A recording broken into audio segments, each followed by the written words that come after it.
In question 3, in each parts of ABC, the graph shown with solid lines has equation y equals to f of x. The graph shown with broken lines is a transformation of f of x. So in part A, we have to state in terms of f the equation of the graph shown with broken lines. Now, if you look at the graph with the broken line, we can see that it is a reflection of y equals to f of x in the y-axis. As this point is equal distance from the y-axis, this point and this point, they are both equal distance from the y-axis. So if we have a reflection in the y-axis, so that will mean we'll write, if we have a function f of x, if there's a reflection in the y-axis, it is written as f of minus x, as the x values have switched. So the equation of the graph with the broken line will be f of minus x. In part B, we have to now again state the equation of the graph with the broken lines.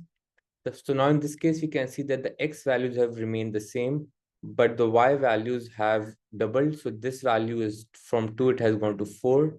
This point at y equals to 1 is at 2, and the point at y equals to 3 is at 6.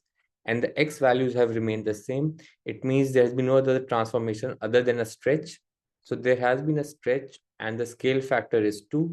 So if there is a scale factor of 2 and a stretch, so the whole function multiplies by 2. So this will be 2 into f of x.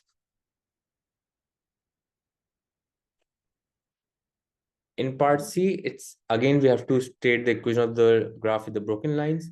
Now we can see that this is exactly the same as the broken line. So f of x, there has been no stretch or reflection. However, it has moved in the x and the y direction. So we can see that f of x has moved. So if we take, let's say, this point over here, it has moved 1, 2, 3, 4 units towards the left.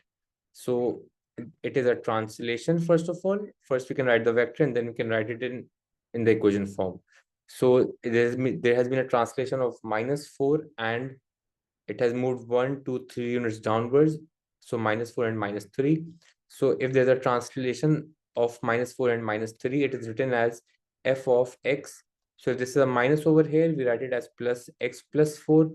And this -3 is basically, we subtract 3 from the whole function. So this will be a -3 up here. So this will be the equation for f of x after it has been transformed.